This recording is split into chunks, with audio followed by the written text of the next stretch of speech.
कि मैंने आपको ये टॉपिक स्टार्ट करवाया था। सबसे पहले मैंने ज्योमेट्री के बारे में इसका आपको बताया, आज उसके मोड का बताया कि नेचुरल रिप्रेजेंटेशन में क्या होता है, फिर फॉर्मूला बताया कि यूनिकनेस कैसे देखोगे, कैसे दो इक्वल आएंगे,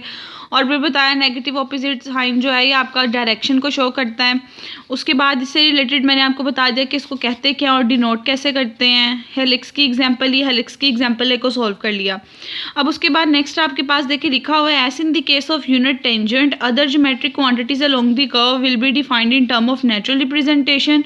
However, by using the chain rule and the relation ds over dt equals to dx over dt का मोड। अब देखें यहाँ पे आपकी बात जब नेचुरल रिप्रेजेंटेशन के रिस्पेक्ट से थी तब तो बच्चों आप लोगों ने इसको ऐसे डिफाइन कर दिया, लेकिन अगर नेचुरल रिप्रेजेंटेशन नहीं होगी तो नेचुरल रिप्रेजेंटेशन का मतलब ये होगा कि आपके पास अब dx ओवर dt का मोड जो है वो इक्वल टू 1 नहीं है। उस केस में आप लोगों को बच्चों क्या करना पड़ेगा, देखें अगर वो आपके पास कोई ऑर्बिटरी रिप्रेजेंटेशन आ जाए और आपके पास उसकी सेम ओरिएंटेशन हो जो आपके पास dx ओवर xt की थी, यानी कि देखिए अब आपके पास दो डिफरेंट सरफेसेस आ गई हैं, एक x t के साथ आई है, एक x s के साथ आई है। अब इन दोनों के दरमियान उन्होंने बता दिए कोई आपके पास रिलेशन नहीं है, जस्ट ये चीज़ है कि आपके पास सेम ओरिएंटेशन यानी इनकी डायरेक्शन सेम है। अगर x और t वाले वेरिएबल की दो सरफेस मिल रही हैं, उन दोनों की डायरेक्शन सेम है, तो ये जो x डॉट वाला काम है आप इस x डॉट को जगह s डैश के जरिए भी कैलकुलेट कर सकते हो।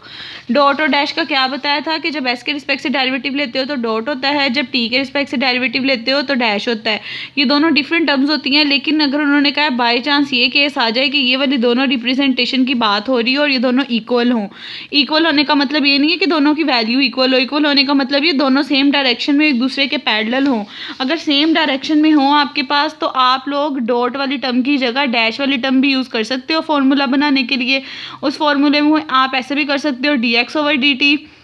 फिर dx ओवर dt कैलकुलेट करने के लिए वहाँ पे आप इस तरह चेन रूल यानी ऑपोजिट काम कर सकते हो। पहले आपने ये वाली चीज़ कैलकुलेट करनी थी, इसके लिए आपने चेन रूल लगाया था जो dt into dt over ds था,